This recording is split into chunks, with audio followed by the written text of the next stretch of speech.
Captain Jake Morrison sat in his command chair, watching the stars through the main screen of the UES horizon. 3 years of deep space exploration had shown him many wonders, but nothing like what appeared on his sensors now. Dozens of alien ships drifted in space ahead of them, some clearly damaged and leaking atmosphere into the void. "Captain, we're receiving a distress signal," said Communication Officer Kelly Barnes from her station. "It's not in any human language, but the computer is trying to translate it." Jake leaned forward in his chair. First contact with alien life had always been a possibility on these deep space missions, but nobody expected it to happen like this. The damaged ships looked like they had been through a terrible battle. Burn marks covered their hulls, and several were barely holding together. "Put it through the speakers," Jake ordered. A strange voice filled the bridge, speaking in broken English that the translation computer had pieced together. "Please help us. We are dying. Our children are dying. The Korthik had destroyed our worlds. We have nowhere else to go." Lieutenant Commander Alex Turner looked up from his tactical station. "Captain, I'm reading over 50 ships out there. Most are civilian transports, but there are some military vessels too. Whatever happened to them, they lost badly." Jake made his decision quickly.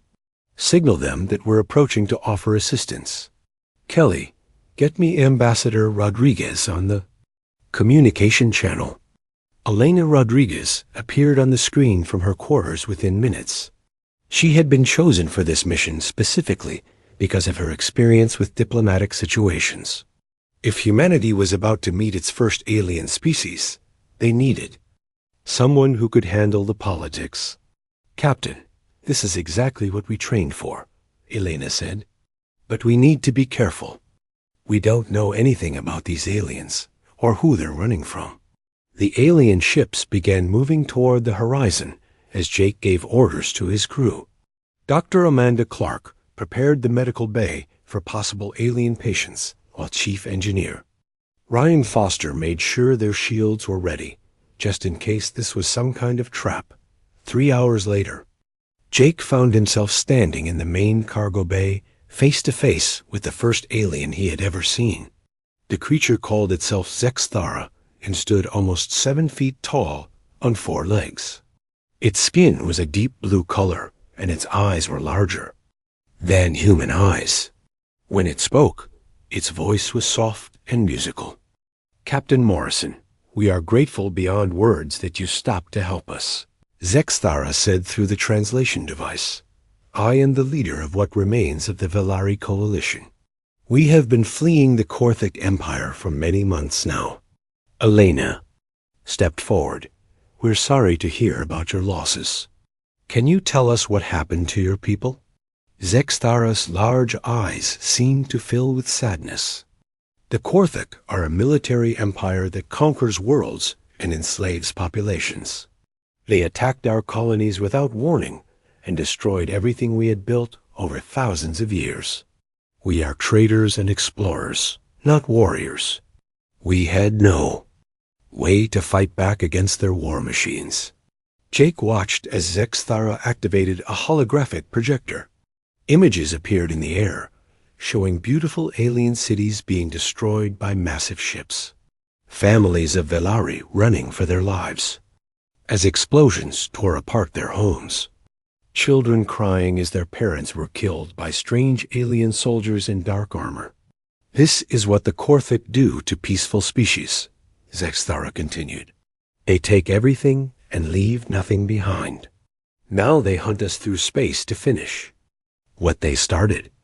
Amanda stepped closer to examine some of the wounded Velari who had come aboard the horizon. Their injuries looked real, and their fear seemed genuine. These were refugees running for their lives, not invaders planning an attack. "How many of your people survived?" Elena asked. "Perhaps 50,000 across all our ships," Zexthara replied. "Once we numbered in the billions across dozens of worlds. The Korthik reduced us to this in less than a year." Alex moved to Jake's side and spoke quietly. "Captain, something feels wrong about this." Why would they come to human space?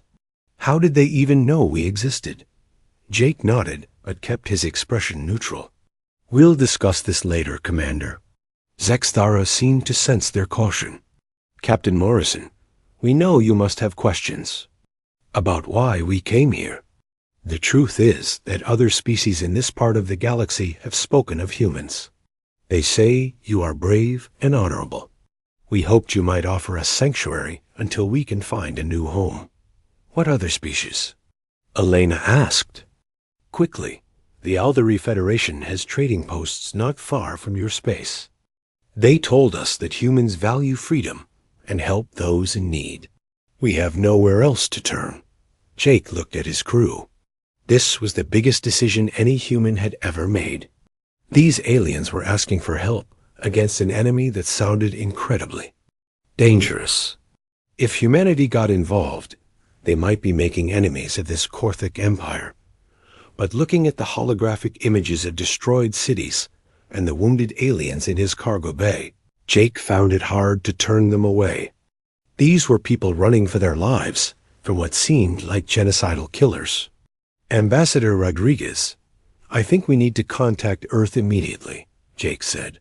This decision is too big for us to make alone. Elena nodded. I agree. But Captain, we should also ask them more about this Korthic empire. If they're as dangerous as described, Earth needs to know what we might be facing. Over the next several hours, Zexthara told them everything about the Korthic Empire.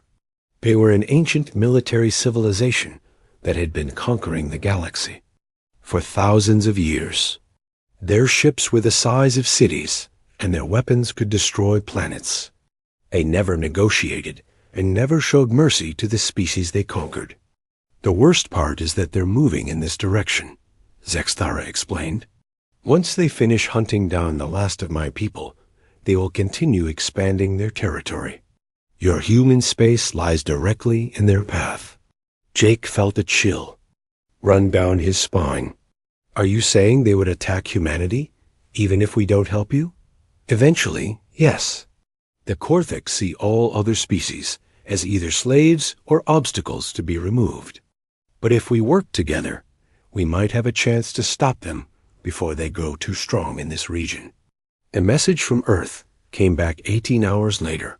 President Victoria Hayes had authorized limited assistance to the Velari refugees and wanted a full diplomatic team sent to assess the situation.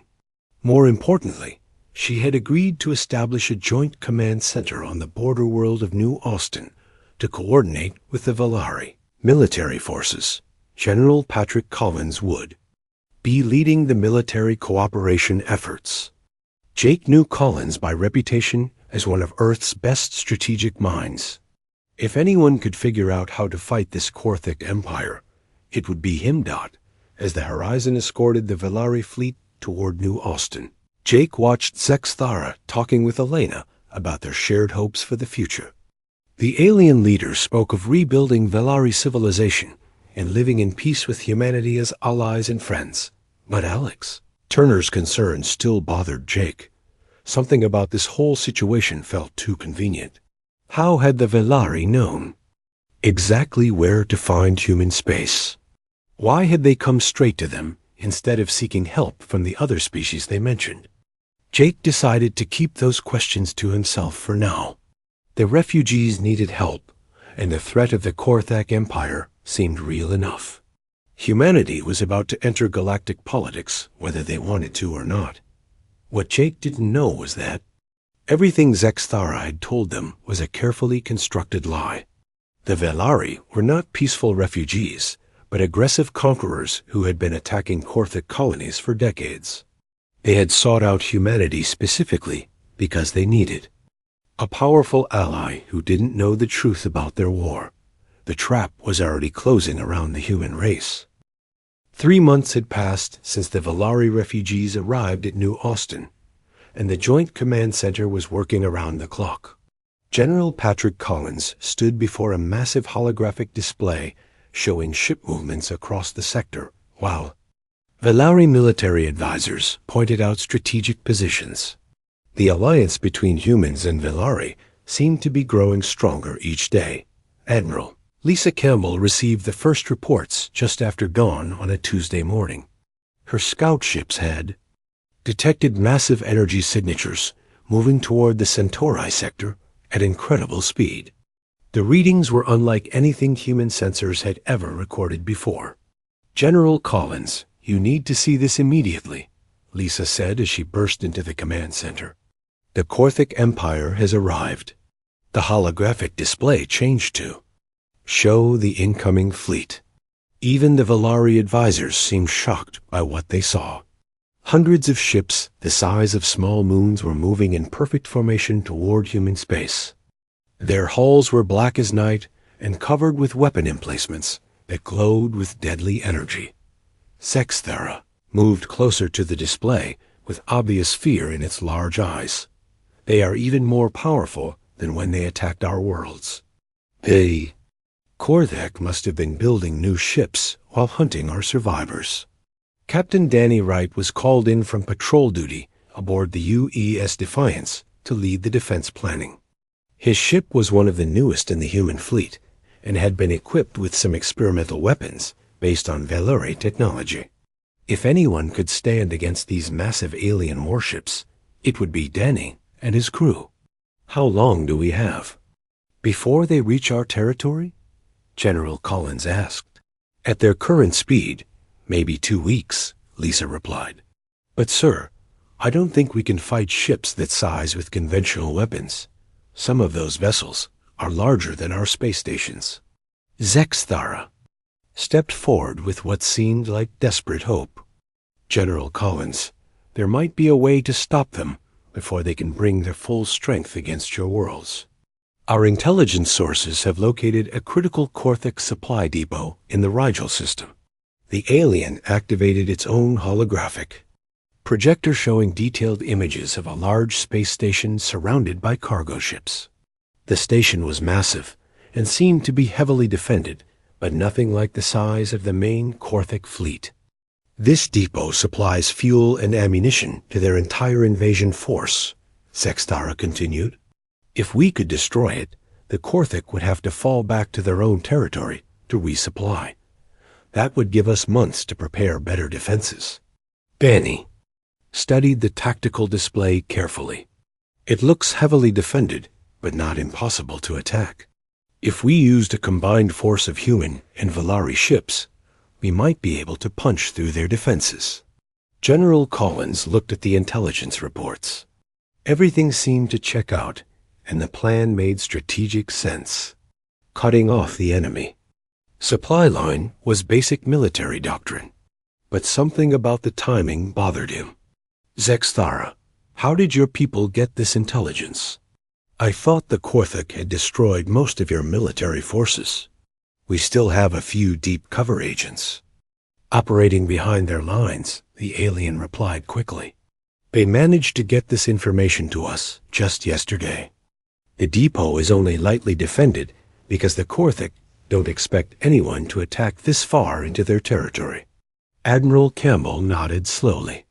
"It's a risky plan, but it might be our only chance. If we wait for them to reach our worlds, we'll be fighting a defensive battle against impossible odds." The Joint Strike Force launched 3 days later with Danny Wright commanding the human ships and a Valari leader called Mordok leading their vessels. The journey to the Rigel system took almost a week at maximum speed while avoiding Korthic patrol routes. Communications specialist Kelly Barnes worked around the clock to coordinate between the human and alien ships.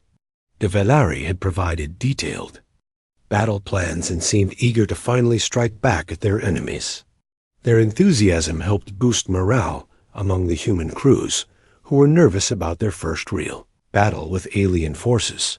The attack began at dawn ship time with both fleets dropping out of faster-than-light travel at the edge of the Rigel system. The Korthic supply depot was exactly where the intelligence reports said it would be, but something immediately seemed wrong to Danny. "Captain, I'm not reading as many defensive positions as the briefing indicated," reported Lieutenant Commander Ryan Foster from his tactical station. The station seems almost abandoned. Danny frowned as he studied his displays. Maybe they moved most of their forces to support the main invasion fleet. Proceed with the attack plan. The battle was over. In less than 2 hours, the Korthik defenders put up surprisingly little resistance, and the massive supply depot was completely destroyed. Human and Velari ships worked together perfectly, and not a single-eyed vessel was lost in the fighting. The celebration was cut short when Kelly Barnes picked up a weak transmission from the wreckage of the supply station. The signal was badly damaged, but her equipment managed to clean up enough of it to run through the translation computers. "Captain Wright, you need to hear this immediately," Kelly said with worry in her voice. The transmission played over the bridge speakers in broken English. "Emergency Evacuation Protocol 77 Alpha. All civilian transports report to shelter stations immediately. Repeat, this is not a drill. Incoming hostile forces detected. Protect the children and elderly first." Danny felt his blood turn cold. "Kelly, are you sure about that translation?" "I've run it through 3 different programs, sir." "That's supply. Depot wasn't a military target. It was a civilian evacuation center." The horrible truth began to sink in as more transmissions were recovered from the wreckage. The facility had been sheltering Korthik refugees, fleeing from Velari attacks in Thai. Other systems. Thousands of alien families had been trying to evacuate to safer territory when the human-led strike force arrived. Ryan Foster discovered encrypted files in the Velari database that confirmed their worst fears. The intelligence about the supply depot had been deliberately falsified.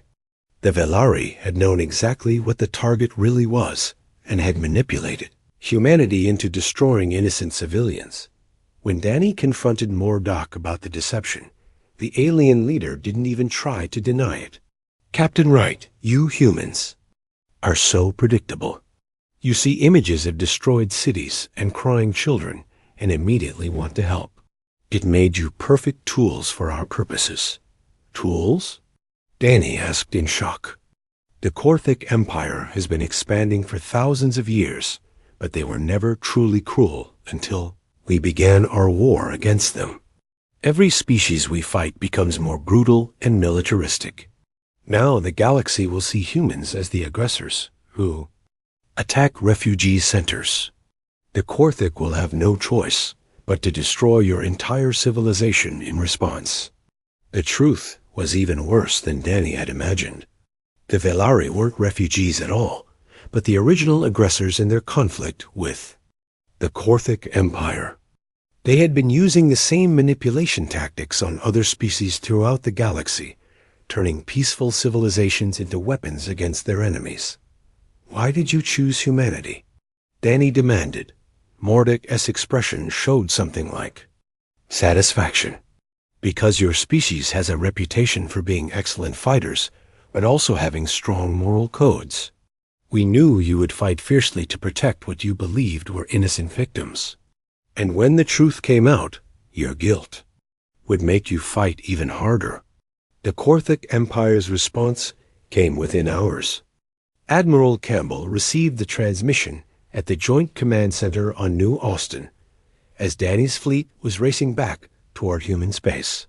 The message was broadcast on all frequencies, so every species in the galaxy could hear it. "People of the galaxy, the species calling themselves humans, have committed an unprovoked attack on civilian refugees under our protection. Their forces destroyed an evacuation center containing thousands of innocent families, including children and elderly. Korthik citizens, this act of terrorism cannot be ignored." The Korthik commander continued with cold fury in his voice. "We hereby declare war on the human species and all who support them. No quarter will be given to those who murder refugees and children. The humans will answer for their crimes."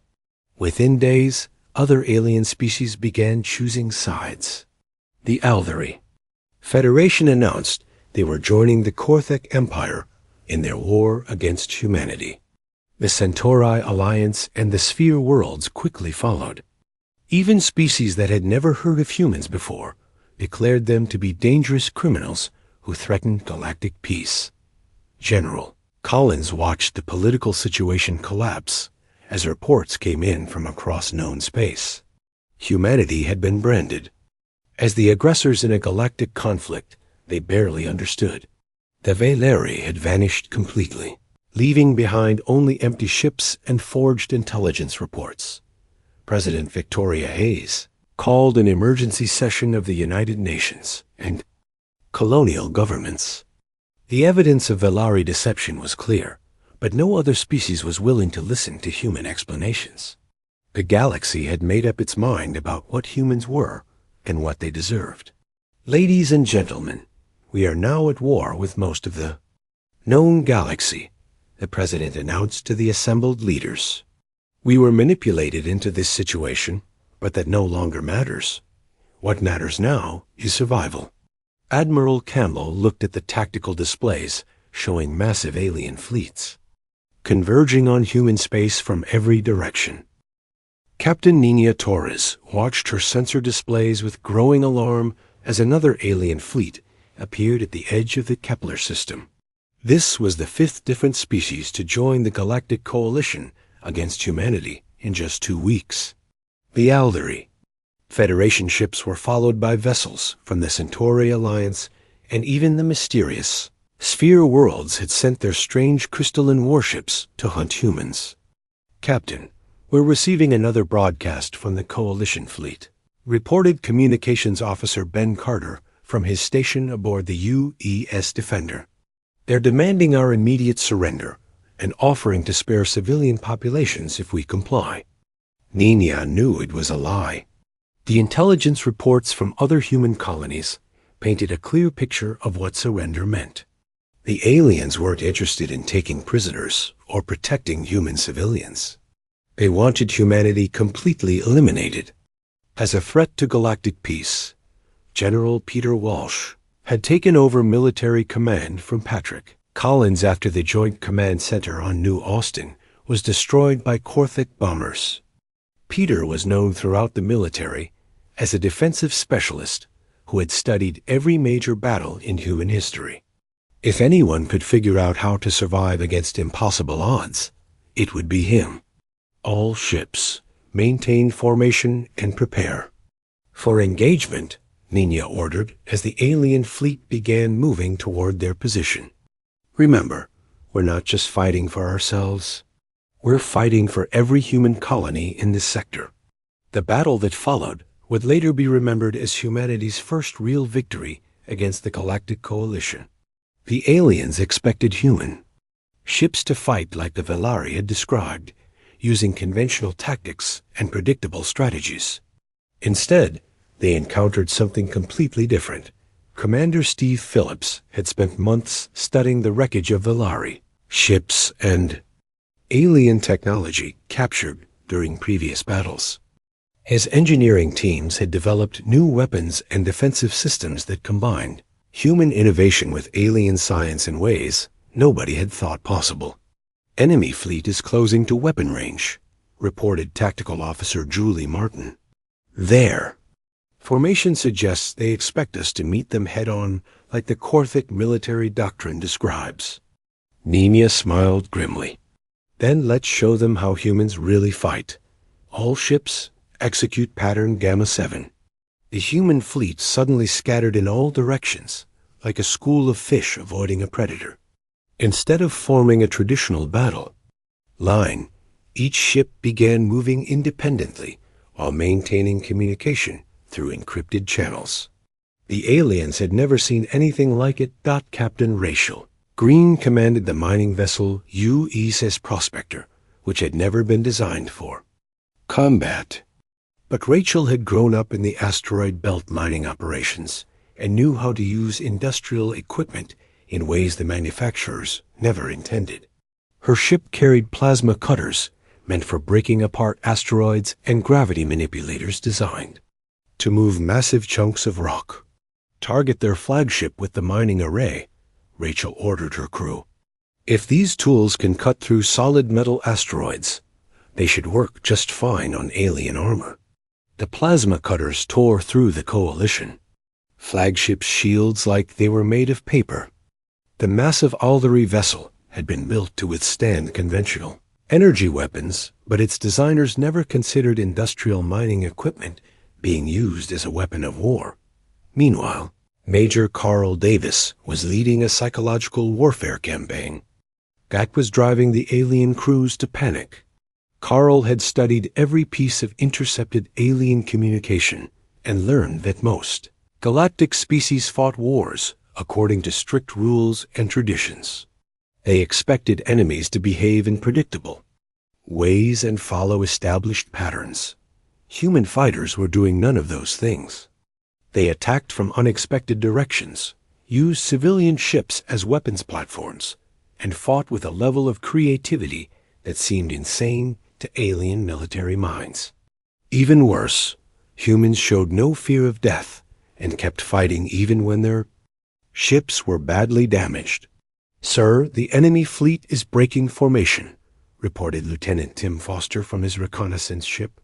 "It looks like their smaller vessels are trying to withdraw while the capital ships continue the attack." General Walsh watched the battle from the command center on Mars. The tactical displays showed something remarkable happening. For the first time since the war began, human forces were not just surviving against superior numbers, but actually winning. Dr. Amanda Clark had been working around the clock to understand how the Valari had manipulated humanity so completely. Her research into captured alien databases revealed disturbing information about how long they had been watching human civilization develop. "General Walsh, I need to show you something important," Amanda said as she brought up holographic displays. In the command center, the Valari have been observing humanity for over 30 years. They have detailed files on our military capabilities, psychological profiles of our leaders, and complete analyses of our technological development. The files showed that the Valari had chosen humanity very carefully. They needed a species that would fight fiercely enough to damage the Korthak Empire, but would also feel guilty about being manipulated. The plan was for humans and Korthak to destroy each other while the Valari conquered the rest of the galaxy. "The problem is they underestimated us," Amanda continued. "Their psychological profiles assumed humans would fight like other galactic species. They never considered that we might adapt and innovate during wartime itself." Colonel Jack Murphy was coordinating the evacuation of outer colonies when he discovered something unexpected. Many of the civilian refugees didn't want to evacuate. Instead, they were volunteering to help convert their industrial facilities into weapons production or joining civilian militia units. "General, I'm getting reports from colony after colony of the same thing," Jack reported. "Ordinary citizens are refusing to run away. They want to fight back against the aliens who are trying to destroy their homes." This was another factor the Valari had never anticipated. Most galactic species separated their military forces from civilian populations during wartime. Humans were turning entire colonies into fortress worlds where every citizen became part of the war effort. The industrial conversion was happening at a pace that shocked even human leaders. Director Michelle Stone reported that civilian factories were producing military equipment faster than anyone thought possible. Mining operations were being converted to produce ammunition and spacecraft components, while agricultural worlds grew food to feed the expanding military forces. "We're not fighting this war like the Valari expected," General Walsh realized. They thought they were manipulating a typical galactic civilization, but humans don't follow the same patterns as other species. The psychological impact on enemy forces was becoming clear through intercepted communications. Admiral Kevin Ross had been monitoring alien military channels, and the reports painted a picture of growing fear and confusion among coalition forces. "Sir, they're calling us things like unpredictable predators and technological savages," Kevin reported. "Some of their ships are requesting permission to withdraw from combat zones rather than face human forces." The tide of war was turning, but the cost was enormous. Captain Jake Morrison, now commanding a patrol fleet near the outer colonies, FILE, reports about the destruction the war was causing to human civilization. Entire worlds had been bombed into ruins and millions of people had died in the fighting, but something remarkable was emerging from the destruction. Human technology was advancing at an incredible rate as engineers and scientists worked to solve military problems. Weapons that had been theoretical concepts 6 months ago were now being mass-produced and deployed against alien forces. Commander Alex Turner had been promoted to intelligence chief and was discovering disturbing patterns in the Galactic Coalition's behavior. Many species seemed more afraid of humanity now than they were angry about the refugee center attack. General, I think we've moved beyond the original deception, Alex reported. The aliens are starting to see us as a genuine threat to the existing galactic order. They're not fighting to punish us anymore. They're fighting to stop us from becoming too powerful. The realization was both encouraging and terrifying. Humanity had proven it could survive and even win against superior alien technology and numbers. But in doing so, they had revealed capabilities that made other species fear them more than the original. Velari manipulation. President Victoria Hayes addressed the surviving human colonies in a broadcast that would later be remembered as a turning point in the war. We did not choose this fight, but we will finish it. The galaxy wanted to see what humans are capable when we're pushed too far. Now they're going to learn that lesson completely. The war was far from over, but humanity was no longer the confused victim of alien manipulation. They had become something the galaxy had never seen before, a species that grew stronger and more dangerous with every battle they fought. The Velari had wanted to use humans as a weapon against their enemies, but had instead created something much more powerful than they ever imagined. As reports came in of human victories across multiple star systems, one thing became clear to both sides of the conflict. The galaxy would never be the same again, regardless of who ultimately won this war. Admiral Kevin Ross stood on the bridge of the UES Retribution, watching his fleet prepare for the largest human military operation in history. 6 months of constant warfare had transformed the human military from a small exploration force into a galactic superpower that alien species were learning to fear. The ship beneath his feet was proof of how far they had come. The Retribution was humanity's first Dreadnought-class vessel, built from captured alien technology and improved with human engineering in ways that made it superior to anything the galaxy had ever seen. Its weapons could destroy entire fleets, and its armor could withstand attacks that would vaporize planets. Admiral, all fleet commanders are reporting ready for Operation Prometheus, said Captain Ben Carter from the communication station. General Collins confirms that our ground forces are in position, and Director Stone reports that industrial production is exceeding all projections. Kevin nodded as he studied the tactical displays. The plan was ambitious beyond anything humans had ever attempted. Instead of continuing to fight defensive battles in human space, they were going to strike directly at the heart of the Galactic Coalition and force them to face humanity's true military power. Colonel Sarah Williams had spent months training human special forces in techniques that no alien military had ever encountered. Her soldiers could operate behind enemy lines for weeks without support, sabotage alien equipment in ways that looked like accidents, and gather intelligence through methods that seemed impossible to alien security forces.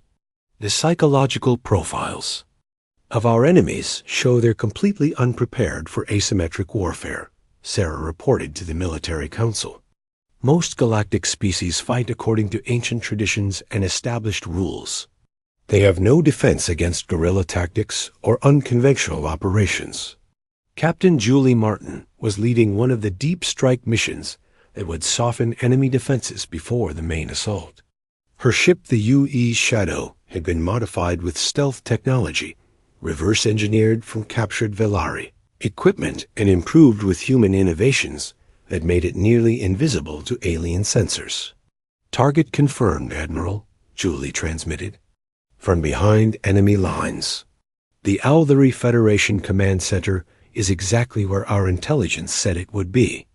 Their defenses are focused outward toward expected human attack routes, not on protecting against infiltration."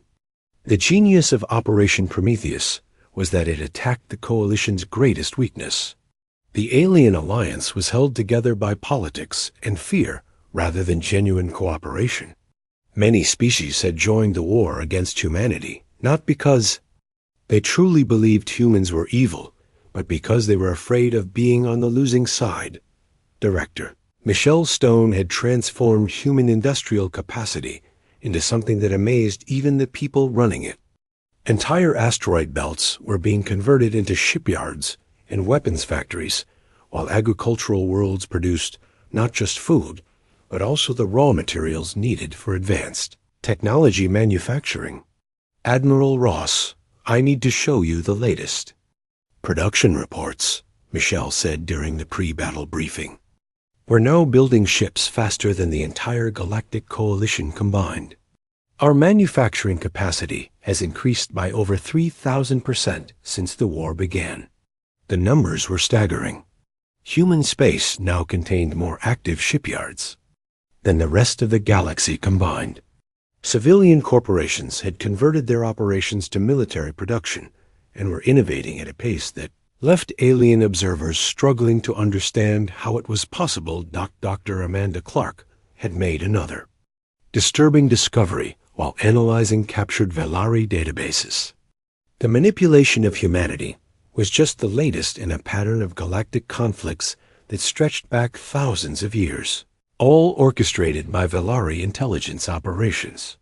General Walsh, the Velari have been using this same strategy for millennia. Amanda reported, "They find two powerful species, manipulate them into fighting each other, then conquer the survivors. The Korthek Empire itself was created this way when the Velari turned the original Korthek civilization against their neighbors.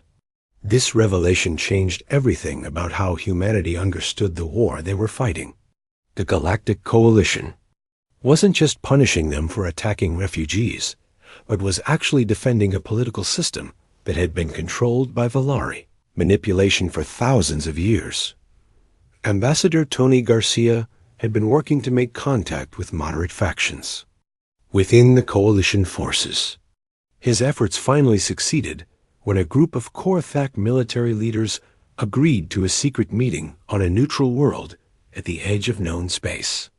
"Ambassador Garcia, what you're telling us changes everything," said Korthak Commander Thexmore during the clandestine negotiations. "If the Velari have been manipulating galactic politics for so long, then perhaps our peoples were never meant to be enemies." Tony presented evidence that the Velari had deliberately provoked the original conflict between humans and Korthak by feeding false information to both sides. The refugee center attack had been planned from the beginning as a way to ensure neither species would consider peaceful solutions. "The question now is whether we can convince your government to break away from the coalition," Tony continued. "Humanity doesn't want to be at war with the Korthak Empire, but we won't surrender to species that want to destroy us for crimes we were manipulated into committing." Meanwhile, Captain Danny Wright was discovering that some coalition species were already beginning to have second thoughts about the war. His intelligence-gathering missions behind enemy lines revealed growing dissent within the alien alliance as human military capabilities became impossible to ignore. "Admiral, we're intercepting communications that suggest the Centauri Alliance is considering a separate peace treaty," Danny reported.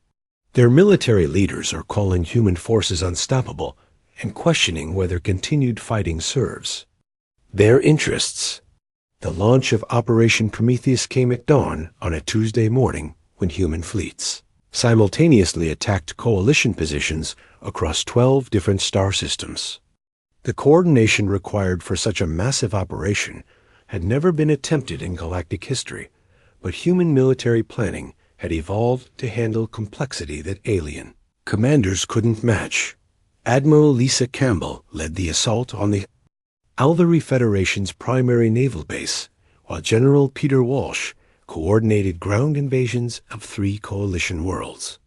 The attacks succeeded beyond even the most optimistic human projections, as alien defenses collapsed under the weight of technological superiority and tactical innovation. Sir, enemy forces are requesting permission to surrender at 7 different battle sites, reported Communications Officer Kelly Barnes. The Althery Federation fleet is completely destroyed, and their ground forces are abandoning their positions. The psychological impact was immediate and devastating. Within hours of the first human victories, coalition species began reconsidering their commitment to the war. The Sphere worlds announced they were withdrawing from the conflict, while the Centauri Alliance opened diplomatic channels with human representatives. Commander Steve Phillips made a discovery that explained why human technology had advanced so rapidly during the war. The stress of constant fighting had forced human engineers to solve problems in ways they never would have attempted during peacetime, leading to innovations that were decades ahead of normal development timelines. "We're not just winning battles," Steve reported to Admiral Ross. "We're advancing technologically faster than any species in recorded galactic history. The war has accelerated our development by centuries." Captain Rachel Green confirmed this. When her mining operations discovered new applications for gravity manipulation technology, that made faster-than-light travel more efficient than anything the galaxy had ever seen. Human ships could now cross distances in days that took alien vessels weeks to traverse. The political situation changed dramatically when Commander Julie Martin successfully infiltrated the Velari homeworld and discovered the true scope of their manipulation network. Hidden databases revealed that virtually every major galactic conflict for the past 3,000 years had been orchestrated by the Velari intelligence operations. "Admiral, this changes everything about galactic politics." Julie transmitted from deep behind enemy lines. "The Velari aren't just another species trying to expand their territory. They're a shadow government that has been controlling the entire galaxy through manufactured conflicts." News of the discovery spread rapidly through both human and alien communication networks. Species that had been fighting each other for generations realized they had been manipulated into conflicts that served only Velari interests. The Galactic Coalition began fracturing as member species, demanded explanations from their governments. President Victoria Hayes called an emergency session to decide humanity's response to the changing political situation. The military was reporting unprecedented success on all fronts, while diplomatic channels were opening with former enemies who were reconsidering their position in the war. "Ladies and gentlemen, we stand at a crossroads," the president announced to the assembled leaders. "We can continue this war until we've conquered the entire galaxy, or we can use our position of strength to build something better." The decision would determine not just humanity's future, but the future of every species in known space. Admiral Lisa Campbell stood on the observation deck of the UES Retribution, looking out at the transformed galaxy that spread before them. 1 year had passed since humanity was dragged into a galactic war through Velari deception, and the changes were beyond anything anyone could have imagined. Human ships now patrolled star systems that had been alien territory just months before, while former enemies worked alongside human crews. The war had officially ended 3 months ago when the last coalition holdouts surrendered after realizing that continued fighting was pointless. Humanity now controlled 30% of known galactic space, and their technological superiority had grown so overwhelming that resistance was impossible for any remaining enemies. Captain Jake Morrison commanded the U.E.'s Horizon on what had started as a rescue mission, but had become something much more important.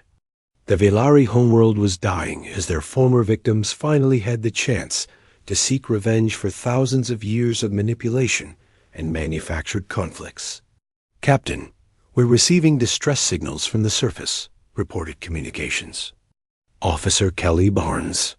"The Velari government is requesting humanitarian assistance and offering to surrender their remaining military forces." Jake looked at the tactical displays showing ships from dozens of different species surrounding the Velari homeworld. The aliens who had manipulated galactic politics for millennia were finally facing the consequences of their actions as every species they had ever deceived united against them. President Victoria Hayes had called an emergency meeting of the new Galactic Council to address the Velari situation. The council itself was proof of how much had changed since the war began. Instead of the old system of competing alliances and secret manipulations, the galaxy now had a unified government with humanity playing a central role. "We cannot allow genocide regardless of what the Velari have done," the president argued before the assembled alien delegates. "If we permit the complete destruction of their species, we become no better than they were when they manipulated us into conflicts."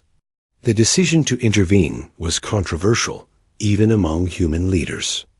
General Peter Walsh argued that the Velari deserved whatever fate their victims chose for them, while Ambassador Elena Rodriguez supported the humanitarian mission that would preserve their civilization. Dr. Amanda Clark presented her research to the Council, showing the full scope of Velari manipulation throughout galactic history. Her evidence revealed that almost every major war, territorial dispute, and political crisis of the past 3,000 years could be traced back to Velari intelligence operations designed to keep other species fighting each other. The Velari created a system where no species could become powerful enough to threaten their control. Amanda explained to the council delegates. They turned the entire galaxy into their personal laboratory for studying conflict and manipulation. Commander Alex Turner had been leading the investigation into FUNS. Velari databases and his discoveries were reshaping how everyone understood galactic civilization. Hidden records showed that many species considered ancient enemies had originally been allies until Velari operatives manufactured conflicts between them. "Counselors, we have evidence that the Korthic Empire and the Aldari Federation were once part of a peaceful alliance," Alex reported. "The Velari spent centuries creating false intelligence and staged incidents that turned them into bitter enemies." The revelation explained why the Galactic Coalition had fractured so quickly once the truth about Velari manipulation became known. Species that had been fighting for generations realized their conflicts were artificial constructs designed to serve alien interests rather than their own. Captain Danny Wright was coordinating the humanitarian mission to evacuate Velari civilians while their military forces were being disarmed under human supervision. The operation was complicated by the fact that many coalition species wanted to prevent any Velari from escaping what they saw as justified punishment. "Admiral Campbell, the Centauri Alliance is threatening to attack our evacuation ships if we continue protecting Velari transports," Danny reported from the rescue zone. "They're saying that saving the Velari will just allow them to start manipulating the galaxy again in the future." Lisa made the decision that would define humanity's role in the new galactic order. All ships maintain protective formation around the evacuation transports. Any vessel that attacks refugees under our protection will be considered hostile and dealt with accordingly. The confrontation that followed lasted only minutes. When 3 Centauri warships opened fire on a Velari civilian transport, human forces responded with overwhelming firepower that destroyed the attackers before they could cause significant damage. The message was clear. Humanity would not tolerate genocide even against their former enemies. Ambassador Tony Garcia was working with moderate Korthic leaders to establish the new political structure that would govern the galaxy. The negotiations were delicate because many species were still adjusting to the reality that humans had become the dominant power in galactic affairs. "Ambassador, our people are concerned about human intentions," said Korthik Commander Vexmore during one of their sessions. "Your military capabilities have grown beyond anything we thought possible. How do we know you won't become the next species to dominate the galaxy through force?" Tony understood their fears. Humanity had demonstrated technological and military superiority that made them capable of conquering the entire galaxy if they chose to do so. The question was whether they would use that power responsibly or repeat the mistakes of previous dominant civilizations. President Hayes addressed these concerns in a speech that would be remembered as the foundation of the new galactic order. Humanity did not seek this war or the power that came from winning it, but we accept the responsibility that comes with our capabilities. The president continued with words that would be carved into monuments on dozens of worlds. "We will use our strength to protect peaceful species and prevent the kind of manipulation that created this conflict. But we will not rule through fear or force other civilizations to follow our will." Director Michelle Stone reported that human industrial capacity had stabilized at levels that could support the entire galaxy's technological needs. The rapid expansion during wartime had created manufacturing capabilities that could produce ships, weapons, and civilian technology for hundreds of different species. "The economic implications are staggering," Michelle explained to the Council. "Humanity now has the ability to supply advanced technology to every civilization in known space. This gives us influence that goes far beyond military power." Captain Rachel Green made a discovery that would change galactic exploration forever. Her mining operations had developed new faster-than-light travel technology that could cross the galaxy in weeks rather than years. The breakthrough opened possibilities for expansion and exploration that had never existed before. Admiral Ross were detecting signals from beyond the galactic rim. Rachel reported from her deep space survey mission. "The new drive systems have extended our sensor range far enough to pick up artificial transmissions from other galaxies." The revelation that other galaxies contained intelligent life added a new dimension to galactic politics.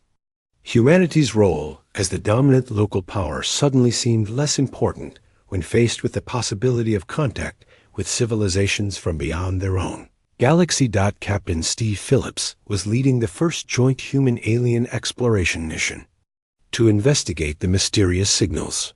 His crew included officers from 6 different species working together under human command, something that would have been impossible before the war changed everything. "The signals appear to be coming from multiple sources," Steve reported to Admiral Kevin Ross. "We're looking at evidence of at least 12 different technological civilizations in the nearest galaxy cluster." The discovery put humanity's recent expansion into perspective. They had become the dominant force in their own galaxy, but were still just one civilization among many in the vast universe. The responsibility of representing their galaxy in future contact with external civilizations fell naturally to humanity as the species with the most advanced technology and largest military. Commander Julie Martin established the new Galactic Military Academy on Mars, where young officers from dozens of species trained together under human instruction. The Academy represented the new cooperative approach to galactic defense that had replaced the old system of competing military alliances. "The most important lesson we teach here is that strength must be tempered with wisdom," Julie explained to the first class of mixed species cadets. "Humanity learned this lesson the hard way during our war with the galaxy." The final scene of humanity's transformation from galactic newcomers to galactic protectors took place at the dedication ceremony for the new Deep Space Exploration Initiative. Captain Danny Wright would command the first mission beyond the galactic rim to make contact with the civilizations whose signals had been detected. "Today we begin a new chapter in galactic history," President Hayes announced to the assembled delegates from across known space. Humanity was warned never to be dragged into galactic conflicts, but we,